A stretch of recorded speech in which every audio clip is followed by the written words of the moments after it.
بالکل حقیقت نہیں لگی، کیونکہ اشتہاری کوئی ملزم ہو تو اس کی پراپرٹیز کو ضبط کر کے اور پھر اس کے بعد نیلام کرنے کا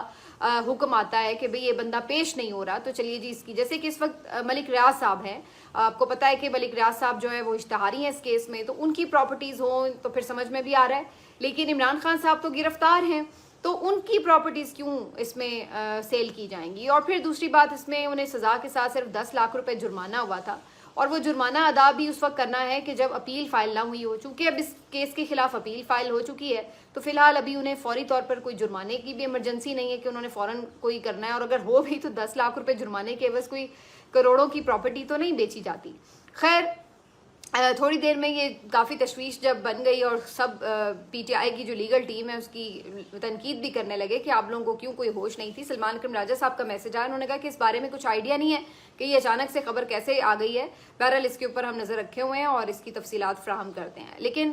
تھوڑی دیر بعد ہی پھر اس کی حقیقت کھل گئی، اور حقیقت یہ کھلی کہ جناب وہ چونکہ کیس جو ہے القادر ٹرسٹ کیس جو ہے وہ عمران خان کے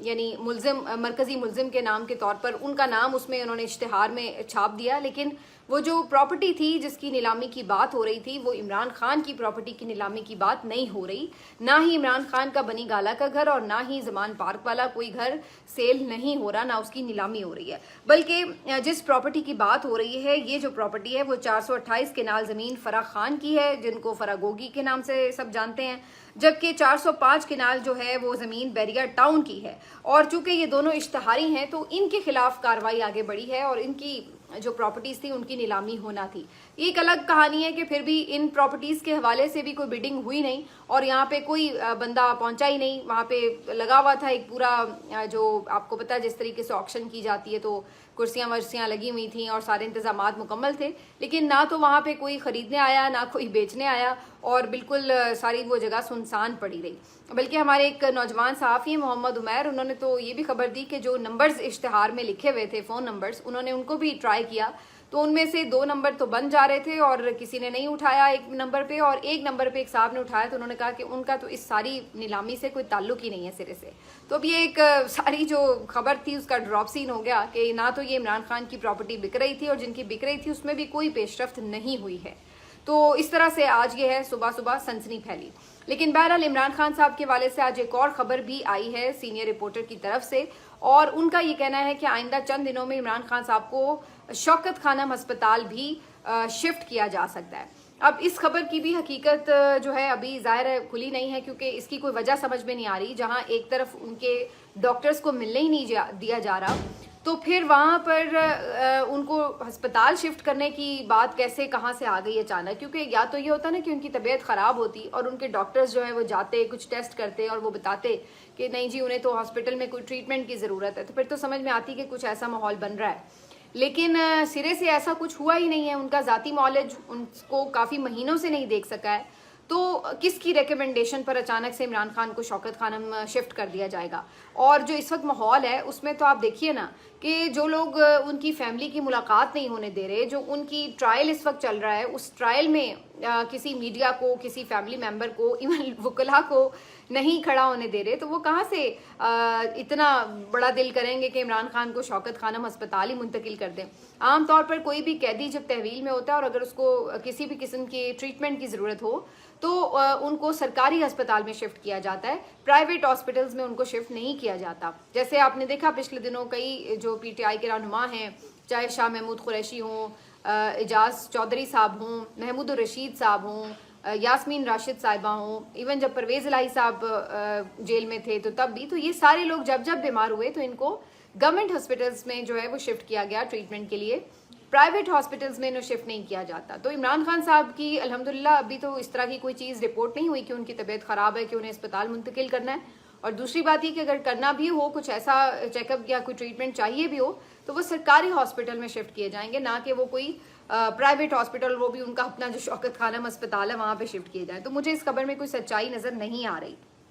بہرحال منگل کے دن عمران خان صاحب سے ملاقات کا بھی دن ہے اور اس کے لیے فیملی کی تو ملاقات ہوا ہی کرتی ہے، یعنی وہ جو ایز پر ڈیسائیڈڈ ہے ہوتی نہیں ہے، وہ علیحدہ بات ہے. تو اس کے علاوہ جو ان کی وکلاء کی فہرست ہے وہ بھی بھیج دی گئی ہے ڈیالہ میں، اور اس میں وہی نام ہے کم و بیش جو ہمیشہ ہر لسٹ میں ہوتے ہیں. بیرسٹر گور صاحب کا نام ہے، سلمان اکرم راجہ صاحب کا نام ہے، نیاز اللہ نیازی صاحب کا، نعیم حیدر پنجوتا کا، علی بخاری صاحب کا اور ظہیر عباس صاحب کا. تو یہ 6 نام جو ہیں وہ اس میں شامل ہیں جو کہ ڈیالہ جیل انتظامیہ کو لسٹ بھیجی گئی ہے. لیکن دیکھنے میں تو یہی آ رہا ہے کہ لسٹ میں جتنے مرضی نام کم زیادہ یا بدل بھی دیے جائیں، بہرحال عمران خان صاحب سے ملاقات تو نہیں کروائی جاتی. تو اس بات کا امکان نہیں ہے کہ کل کے روز بھی کوئی ان کی ملاقات ہو سکے. ہوئی بھی تو کوئی شاید 1-2 منٹ کے لیے کوئی ظہیر عباس صاحب کو بھیج دیا جائے یا کہ تینوں بہنوں میں سے کسی ایک بہن کی ملاقات ہو جائے. اس سے زیادہ کوئی امید نظر نہیں آ رہی ہے، کیونکہ اگر ایسا ہوتا تو پھر ملاقاتیں ہی کروانی ہوتی تو پھر میرا خیال ہے کہ ٹرائل بھی روکنے کی ضرورت نہ ہوتی. لیکن فی الحال توشہ خانہ کا ٹرائل بھی لاسٹ ٹائم عین پیشی سے 1 رات قبل رات گئے نوٹیفیکیشن کیا گیا کہ جی کل نہیں سماعت ہو رہی ہے. تو اس وجہ سے اس ماحول میں یہ نہیں لگ رہا کہ عمران خان صاحب کی کل ملاقات بھی ہوگی، اور نہ ہی مجھے اس خبر میں سچائی نظر آئی کہ عمران خان صاحب کو کہیں ہاسپٹل میں شفٹ کیا جائے گا. تو یہ تو ہو گئی جی عمران خان صاحب سے متعلق معاملات. لیکن اس کے ساتھ ساتھ شریف فیملی کی طرف بھی کچھ بے چینی تو پائی جا رہی ہے، اور اس بے چینی کی متعدد وجوہات ہیں جو کہ ہم پچھلے کئی دنوں سے ڈسکس بھی کر رہے ہیں. آج ایک خبر یہ آئی ہے کہ مری میں شریف فیملی کا ہوا ہے ایک اکٹھ، اور مریم نواز صاحبہ اور نواز شریف صاحب تو پہلے ہی وہاں موجود تھے، اور اب یہ خبر آئی ہے کہ شہباز شریف صاحب بھی مری جو ہیں پہنچ چکے ہیں. یہاں پر ایک فیملی میٹنگ ہو رہی ہے جس میں بہت سے معاملات کے اوپر غور ہوگا، اور بہت سی قیاس آرائیاں تو ہو رہی ہیں کہ کیا ہو سکتا ہے کیا نہیں ہو سکتا. لیکن ابھی ریسنٹ جو آپ کہہ سکتے ہیں کہ مختلف معاملات ہیں جن پہ غور ہو رہا ہے، تو وہ ایکسٹینشن سے جڑے معاملات ہیں، وہ خواجہ آصف صاحب اور ان کے جو مبینہ فرنٹ مین ہیں ان سے متعلق معاملات ہیں. اسی طریقے سے 27ویں ممکنہ آئینی ترمیم جو ہے اس کے حوالے سے بھی بہت سی چیزیں جو ہیں وہ گردش کر رہی ہیں. یہ تمام ایسی معاملات ہیں جس کے اوپر ظاہر ہے کہ اب ان لوگوں کو پی ایم ایل این کو بھی ڈیسائیڈ کرنا ہے کہ انہوں نے ان چیزوں کے اوپر سٹینڈ لینا ہے یا کیا کرنا ہے، ان کا اس پہ موقف کیا ہونا ہے. تو ظاہر ہے اس کے لیے یہ لوگ بھی باہر اکٹھے ہوئے ہیں ایک جگہ پر، دیکھتے ہیں کہ اس کے اوپر نون لیگ کی کیا اسٹریٹجی ہوتی ہے. لیکن سوال پھر وہی ہے کہ اسٹریٹجی تو وہ بنائیں کہ جن کے پاس کوئی پاور ہو، اسٹریٹجی تو وہ بنائیں جو فیصلہ کرنے کا اختیار رکھتے ہوں.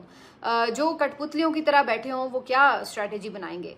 کیا یہ لوگ یہ افورڈ کر سکتے ہیں کہ یہ ملٹری اسٹیبلشمنٹ کو اس وقت نو کہیں کسی بات کے اوپر؟ تو یہ بات کئی دفعہ ریپیٹ ہو چکی ہے، اس لیے اس پہ میں زیادہ وقت نہیں ضائع کروں گی. تو سب کو پتہ ہے کہ اس وقت ان کی پوزیشن ایسی ہے کہ یہ لوگ کسی بات کا بھی انکار کرنے کا اختیار نہیں رکھتے. تو بظاہر یہ لگ رہا ہے کہ اپنی طرف سے یہ ڈسکشن ضرور کریں گے اور کوشش کریں گے کہ اپنے لیے بھی کچھ حاصل کر لیں اگر ان کو کچھ کر کے دے رہے ہیں. اور وہ اگر جو اپنے لیے حاصل کرنا چاہتے ہیں وہ کیا ہے، کیونکہ خبریں تو یہ بھی آ رہی ہیں کہ جی اگر ایک دفعہ انہوں نے یہ بھی جو معاملات ہیں ایکسٹینشن کے 27ویں ترمیم کے یہ بھی کر کے ان کے ہاتھ میں دے دیے، تو اس کے بعد یہ بھی ہو سکتا ہے کہ جی انہی کی چھٹی ہو جائے اور محسن نقوی صاحب کو وزیر اعظم بنا دیا جائے، کیونکہ یہ بھی خبر تو آلریڈی ہے مارکیٹ میں گردش کر رہی. تو بہرحال یہ سب چیزوں کے ساتھ پی ایم ایل این نے اپنے آپ کو کیسے محفوظ کرنا ہے اور ان کی کیا اسٹریٹجی ہو سکتی ہے لین دین میں، تو اس حوالے سے کوئی اپنی ظاہر انہوں نے ڈیل تو بنانی ہے. لیکن یہ تمام چیزیں ان کی بے چینی کا باعث ضرور بنی ہوئی ہیں. تو یہ اس وقت جو ہے وہاں پہ مری میں ساری کھچڑی پک رہی ہے. اب آ جاتے ہیں جی کچھ کورٹ کے معاملات کی طرف، کیونکہ زرتاج گل صاحبہ کی آج ایک پٹیشن جو تھی وہ لاہور ہائی کورٹ میں سماعت کے لیے فکس ہوئی تھی، جس کو لاہور ہائی کورٹ کا 2 رکنی بینچ سن رہا تھا، جس کی سربراہی چیف جسٹس عالیہ نیلم صاحبہ کر رہی تھیں. یہ بیسیکلی زرتاج گل صاحبہ نے جو 10 سال انہیں سزا سنائی گئی ہے 9 مئی کے کیس میں، اس سزا کو چیلنج کرنے کے لیے اس کے خلاف اپیل دائر کی تھی. اور اس وقت مجھ سمیت بہت سے اور لوگوں نے اسی وقت کہہ دیا تھا کہ یہ کیسے اپیلیں انٹرٹین ہوں گی جبکہ ملزم نے سرنڈر نہ کیا ہو. اپیل تبھی آپ کی فائل بھی ہوتی ہے اور انٹرٹین بھی ہوتی ہے کہ جب ملزم پہلے گرفتاری دے اور اس کے بعد اپیل کے لیے حق رکھتا ہے وہ. تو یہی ہوا کہ اپیلیں دائر تو ہو گئیں، اس پہ اعتراض بھی لگا، لیکن سماعت کے لیے فکس ہو گئیں. لیکن پہلی ہی سماعت میں سوال ہی یہ تھا کہ جناب زرتاج گل صاحبہ ہیں کدھر؟ تو جسٹس عالیہ نیلم صاحبہ نے کہا کہ پہلے انہیں پیش کیا جائے، اس کے بعد اپیلوں کے اوپر کوئی کارروائی آگے بڑھے گی. تو بات پھر وہیں آ گئی کہ بغیر سرنڈر کیے ان کی جو اپیلیں ہیں وہ انٹرٹین ہوتی نظر نہیں آ رہی ہیں، اور یہی معاملہ جو ہے وہ باقی پی ٹی آئی کے ان تمام لوگوں کے لیے ہے جن کو سزائیں سنائی جا رہی ہیں۔ البتہ ایک ہمارے پاس ایسی مثال موجود ہے میاں نواز شریف صاحب کی کہ جنہوں نے سرنڈر بھی نہیں کیا تھا عدالت کے آگے، اور انہیں ضمانت دے دی گئی تھی، اور ایئرپورٹ کے اوپر بھی ضمانت مل گئی تھی انہیں۔ تو یہ بھی ہمارے سامنے چیزیں تو ہیں، لیکن بہرحال یہ تبھی اس طرح کے معجزات ہوتے ہیں جب اسٹیبلشمنٹ کے ساتھ آپ کے معاملات ٹھیک ہوں۔ تو جب معاملات ٹھیک نہ ہوں تو پھر آپ کے جو حق ہوتے ہیں جو ہو سکتے ہیں آپ کے لیے چیزیں بہتر، جو ریلیف مل بھی سکتے ہوں، تو وہ بھی نہیں مل رہے ہوتے۔ تو بہرحال ابھی تو فی الحال ایسا ریلیف کا کوئی امکان نہیں ہے پی ٹی آئی کے لوگوں کے لیے، تو زرتاج گل صاحبہ کو بھی یہ ریلیف نہیں مل سکا۔ دوسری طرف آج یہ بھی ایک خبر آپ کو اپڈیٹ دے دوں کہ جیسے میں نے آپ کو بتایا تھا کہ اسلام آباد میں کافی ہلچل ہے، جو مساجد گرائی گئی ہیں اس کے اوپر جو ہے لوگوں کا ایک اس بات کا ایکسپیکٹیشن تھی کہ غصہ نظر آئے گا، اور آج یہی ہوا۔ کچھ علماء کرام نے اس حوالے سے لوگوں کو موبلائز بھی کیا، اور آج کافی تعداد میں یہاں پہ کچھ مظاہرین جو ہیں پہنچ گئے، اور جہاں پہ یہ مسجد جو ہے وہ کل شہید کی گئی تھی، اور انہوں نے یہاں پر آ کر تعمیر کا اعلان بھی کر رکھا تھا۔ اس ساری صورتحال کے پیش نظر آج کافی بڑی تعداد میں جو پولیس اہلکار ہیں وہاں پہنچ گئے، اور قیدی وین وغیرہ بھی منگوا لی گئی، اور بعد میں یہ بھی اب خبر آ رہی ہے کہ کچھ گرفتاریاں بھی وہاں سے ہو چکی ہیں۔ تو بظاہر یہ معاملہ ابھی تک سلجھا نہیں ہے حکومت سے، اور اس میں جو مظاہرین ہیں ان کا یہی کہنا ہے کہ ہم مسجد بھی دوبارہ تعمیر کرائیں گے، اور وہ محسن نقوی صاحب کا استعفیٰ بھی مانگ رہے ہیں۔ تو یہ اب صورتحال جو ہے یہ دارالحکومت کے اندر ہو چکی ہے، اور یہاں پہ بھی خیر فی الحال تو طاقت کا استعمال کیا جا رہا ہے۔ ویسے بھی محسن نقوی صاحب ابھی بیرون ملک ہیں، جب وہ میرا خیال آئیں گے تو پھر ان کی کوشش ہوگی کہ کوئی علماء کرام کے ساتھ بات چیت کر کے مسئلے کا حل نکال لیں۔ آج 9 مئی کیسز کی فیصلے کا بھی دن ہے، اور جیسے جن کے بارے میں پچھلے ولاگ میں بات کر چکی ہوں تفصیل سے، ابھی تک یہ فیصلہ آیا نہیں۔ 2 بجے کا ٹائم تھا، لیکن 2 بجے ہوئے بھی اب کافی ٹائم ہو چکا ہے، یہ فیصلہ سنایا نہیں گیا۔ اب اگلے ولاگ میں ظاہر ہے اس کے اوپر بات ہوگی، لیکن مینٹلی بہت سے لوگ پریپیئر ہیں، شاید 2-4 لوگوں کو بری بھی کر دیا جائے، ہو سکتا ہے کہ بہت سے لوگوں کو پہلے کی طرح 10-10 سال سزائیں سنا دی جائیں، لیکن بہرحال اب دونوں صورتوں میں کوئی حیرانی نہیں ہے، کیونکہ یہ ایک پیٹرن جو ہے وہ ہمیں بہرحال اب نظر آ رہا ہے جو پچھلے مقدمات میں سنایا گیا ہے۔ آخر میں جی آپ کو ایک خبر دے دیں الطاف حسین صاحب کے بھی حوالے سے۔ بار بار الطاف حسین صاحب کی طبیعت خراب ہو رہی تھی، اور وہ اسپتال میں ایڈمٹ بھی کیے جا رہے تھے۔ آج ان کے بارے میں یہ خبر آئی ہے کہ انہوں نے اپنی پارٹی MQM ختم کرنے کا اعلان کیا ہے۔ ویسے تو ان کی پارٹی آلریڈی آپ کو پتہ ہے 2 حصوں میں تقسیم ہو چکی تھی، MQM لندن اور MQM پاکستان، اور یہاں جو MQM پاکستان ہے انہوں نے الطاف حسین سے لا تعلقی کا اعلان کر دیا تھا، اور یہاں پر اپنی جو ان کی پارٹی ہے اس کو رابطہ کمیٹی کے ذریعے چلایا جا رہا ہے۔ جبکہ دوسری طرف جو MQM لندن ہے اس کا ظاہر ہے کوئی اس طرح سے واضح اثر و رسوخ نظر نہیں آتا کراچی میں، اور کسی حوالے سے بھی ان کی کوئی ایکٹیویٹی بھی نہیں ہے۔ تو آلریڈی پارٹی جو ہے وہ ان کی تقریباً غیر فعال اور غیر متحرک ہو چکی تھی، وہ خود بھی کوئی اس طرح سے پارٹی کے لیے یا اپنی سیاست میں کوئی فی الحال ایکٹیویٹی تو نہیں کر رہے تھے، اور اب ان کے کچھ صحت کے مسائل بھی آ گئے ہیں۔ تو الطاف حسین صاحب نے باقاعدہ طور پر پارٹی کو ڈیزالو کرنے کی اناؤنسمنٹ کر دی ہے، اور انہوں نے کہا ہے کہ اب کارکن کسی طور پہ بھی کوئی کسی حلف کے پابند نہیں ہیں، وہ آزاد ہیں جو بھی اپنے بارے میں فیصلہ کر سکیں۔ اور اس موقع پہ انہوں نے یہ بھی کہا کہ انہوں نے 47 سال جدوجہد کی ہے مہاجروں کے حقوق کے لیے، کارکنوں کے اور کراچی کے خاص طور پر حقوق کے لیے، لیکن ان کا کہنا ہے کہ میں معذرت چاہتا ہوں کہ میں آپ کو یہ حقوق نہیں دلا سکا۔ اور انہوں نے اس کے ساتھ ہی کہا کہ میں نے اپنی طرف سے پوری کوشش بھی کی ہے، اور میرے ساتھیوں نے بڑی قربانیاں بھی دی ہیں، لیکن اب وہ اس یعنی MQM کو متحدہ قومی موومنٹ کو ختم کرنے کا اعلان کرتے ہیں۔ تو وہ اب باقاعدہ طور پر سیاست سے ہو گئے دستبردار، اور انہوں نے اپنے پارٹی کارکنوں کو جو بھی اب ان کے ساتھ ابھی تک اگر کوئی وابستہ تھے تو ان کو بھی آزاد کر دیا ہے۔ تو یہ جی الطاف حسین صاحب کی پارٹی کا ایک دی اینڈ ہو گیا، اور ان کا یعنی اب کہنا یہ کہ جو بھی یہاں پہ پارٹی ہے اس کے اوپر ان کا یعنی الطاف حسین کا کوئی انفلوئنس باقی نہیں رہا۔ ویسے تو جب انہوں نے ایک MQM پاکستان ہی الگ کر دی تھی تو اس کے بعد ہی آپ نے دیکھا کہ پارٹی کی وہ رہی نہیں تھی اسٹرینتھ، اور جو الطاف حسین کا اس کے اوپر ہولڈ تھا اس کے بعد وہ پارٹی کا ہولڈ کسی بھی لیڈر کے ہاتھ میں نہیں ہے، اور اب جو باقی لیڈرز ہیں وہ ایک بالکل بے ضرر سی سیاست کریں، اسی لیے مقبولیت بھی تقریباً MQM کی ختم ہو چکی ہے۔ پارٹیاں کبھی بھی اس طرح بنائی نہیں جاتی اور نہ ہی اس طرح ختم ہو سکتی ہیں جب تک کہ ان کی روٹس عوام میں ہوں۔ اب یہی بات ہم اس وقت کرتے تھے جب پی ٹی آئی کو توڑ کے اور بڑی پارٹیاں بنانے کی کوشش کی جا رہی تھی. استحکام پارٹی آ رہی ہے جی, پرویز خٹک کی پارٹی آ رہی ہے جی, فلاں پارٹی آ رہی ہے. لیکن کیا ہوا, ان پارٹیز کا کوئی فیوچر نہیں ہوا. اور جس پارٹی کو کرش کرنے میں لگے ہوئے ہیں 3 سال ہو گئے ہیں, مقدمات بھی ہو رہے ہیں, گرفتاریاں بھی ہو رہی ہیں, نشان بھی چھینے جا رہے ہیں, نام بھی چھینے جا رہے ہیں, اس کو مخصوص نشستیں بھی چھینی جاتی ہیں, اس کو لڑنے نہیں دیا جاتا الیکشن, اس کا لیڈر ان سے کمیونیکیشن لائن کاٹ دی جاتی ہے, سب کچھ ہو جاتا ہے, لیکن پارٹی اپنی جگہ پہ موجود ہے. وہ کیوں ہے؟ کیونکہ ڈیپ روٹس عوام کے اندر ہیں. تو پارٹی نہ تو کاغذ کے اوپر بن سکتی ہے, نہ کاغذ کے اوپر ختم ہو سکتی ہے. پارٹی وہی ہوتی ہے جس کی عوام کے اندر روٹس ہوتی ہیں. آپ کو پتہ ہے کہ ابھی ریپبلک پالیسی نے ایک سروے بھی کیا ہے, اور اس سروے کو ویسے عام طور پہ لوگ کہہ رہے ہیں کہ کوئی خفیہ سروے تھا, اس کے ریزلٹس اس طرح سے اناؤنس نہیں کیے گئے. وجہ یہی بتائی گئی کہ ریزلٹس جو تھے وہ خواہشات کے مطابق نہیں آئے, تو اس لیے سروے کے ریزلٹس کو اس طرح سے اناؤنس نہیں کیا گیا. لیکن بہرحال وہ خبر لیک تو ہو گئی, اور ریپبلک پالیسی کا ایک سروے جو ہے وہ کافی زیادہ گردش میں بھی ہے آج کل, اور اس کے اوپر کافی بات بھی ہو رہی ہے, جس میں پنجاب کے اندر سروے کیا گیا کہ اگر آج ووٹ ہوتا ہے تو آپ کس پارٹی کو ووٹ دیں گے. اور اس سادے سے سوال کے جواب میں آپ کو پتہ ہے کہ اتنی تمام تر کوششوں اور مشکلات کے باوجود بھی 51% جو عوام ہے انہوں نے جواب دیا ہے کہ وہ پاکستان تحریک انصاف کو ووٹ دیں گے. اور مریم نواز صاحبہ جنہوں نے اربوں روپے لگا دیے لاہور کے اوپر, اور بڑے ان کے کارنامے میڈیا میں بھی بڑھا چڑھا کے پیش کرنے کی کوشش کی جاتی ہے, امیج پروجیکشن کی جاتی ہے کہ جی بہت کام ہو رہا ہے یہ وہ. تو تمام تر کوششوں کے باوجود بھی, ٹک ٹاکس کے باوجود بھی, اور اربوں روپے جو بہرحال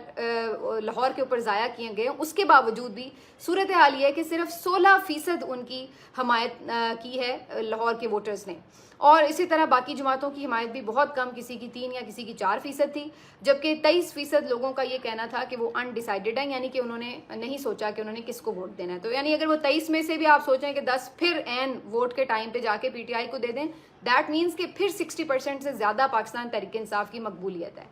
تو جو میں بات کر رہی تھی کہ جو پارٹیز ہیں, اگر آپ یہ سوچ رہے ہیں کہ جی آپ نام چھین لیں گے اور آپ اس کو کاغذ پہ ختم کر دیں گے تو جی پارٹی ختم ہو جاتی ہے, تو یہ اس کا ایک آپ کے سامنے آئینہ ہے کہ 3 سال سے کوششوں کے باوجود پارٹی اور اس کی مقبولیت اپنی جگہ گراؤنڈ کے اوپر موجود ہے. لوگ ابھی تک اس کے ساتھ ہی جڑے ہوئے ہیں, اور جس کے اوپر آپ نے اشتہار چھاپ کے اور بڑی کوشش کی امیج بلڈنگ کی, وہاں پہ صورتحال پھر بھی 0/0 ہے. تو یہ جو صورتحال ہے یہ کب ہمارے ملک کے طاقتوروں کو سمجھ آئے گی یہ اللہ بہتر جانتا ہے. لیکن آج استحکام پاکستان پارٹی کے بھی ایک رہنما ملک ہاشم ڈوگر صاحب نے اناؤنسمنٹ کی کہ جی میں استحکام پاکستان پارٹی جو ہے وہ چھوڑ رہا ہوں, اس سے استعفیٰ دے رہا ہوں. تو ویسے تو وہ پارٹی ویسے ہی پتہ نہیں کہاں پہ ایگزسٹ کرتی ہے, وہ بھی جیسے میں نے کہا کہ کاغذ پہ ہی ایگزسٹ کرتی ہے. 6-7 ہی اس کے ممبرز تھے. جہانگیر خان ترین صاحب کو اس کا بڑا کوئی عہدیدار بنایا گیا تھا, وہ پہلے ہی سائڈ لائن ہو گئے تھے, اور باقی اب یہ ملک ہاشم ڈوگر صاحب یہ بھی سائڈ لائن ہو گئے ہیں. تو آج آ کے میرا خیال ہے ایک عبدالحلیم خان صاحب ہیں کوئی ویل نون اس پارٹی کے بندے, باقی تو کوئی اس کو جوائن بھی نہیں کرنا چاہتا تھا, جنہیں زبردستی اس پارٹی کے انوگریشن میں لا کے پارٹی کے سامنے بٹھا دیا گیا تھا. تو اب یہ جو تمام حرکتیں ہیں یہ پہلے کبھی کامیاب ہو جایا کرتی تھیں کہ اس طرح کی پارٹیاں بنائیں, کیو لیگ بنائی گئی, پتہ نہیں اور کون سی کنگز پارٹی جنہیں کہا جاتا تھا. تو پہلے کے دور میں لوگ پھر بھی ان چیزوں کو کہیں نہ کہیں تھوڑا بہت ویٹیج دیتے تھے, اگنالج کرتے تھے, کچھ نہ کچھ ووٹ مل جاتے تھے ان پارٹیز کو. لیکن اب ٹوٹلی پاکستان میں عمران خان نے سیاست کا منظرنامہ بدل کر رکھ دیا ہے. اب نہ تو کسی الیکٹیبل کی سیاست رہ گئی ہے, نہ اسٹیبلشمنٹ کی ہاتھ سر پہ ہونے کے حوالے سے جو ایک ایڈوانٹیج ملتا تھا, بلکہ اب وہ ایک ڈس ایڈوانٹیج میں تبدیل ہو چکا ہے. تو وہ بھی بالکل ختم ہو کے رہ گیا ہے. اور جہاں پہ یہ کہا جاتا تھا کہ جی کوئی بڑا کوئی پیسہ لگا لے گا اور وکلا کو, تاجروں کو ہاتھ میں رکھ لے گا تو وہ پارٹی بڑی کامیاب ہوگی. تو یہ تمام چیزوں کی ہوا بالکل نکل چکی ہے, اور اب صرف ایک ہی بات ایگزسٹ کر رہی ہے پچھلے 3 سال سے پاکستان میں, اور وہ بات یہ ہے کہ نظریہ جیت رہا ہے, عمران خان جیت رہا ہے, اور جو عمران خان کہہ رہا ہے اسی کے ساتھ قوم کھڑی ہے. اس کے علاوہ جتنی آپ کی فلسفی تھی پلے بک میں, جتنی آپ کے آپشنز تھے, وہ سارے عوام نے 0/0 کر دیے ہیں. ملتے ہیں آپ سے اگلے ویلاگ میں, اپنا خیال رکھیے, اللہ حافظ.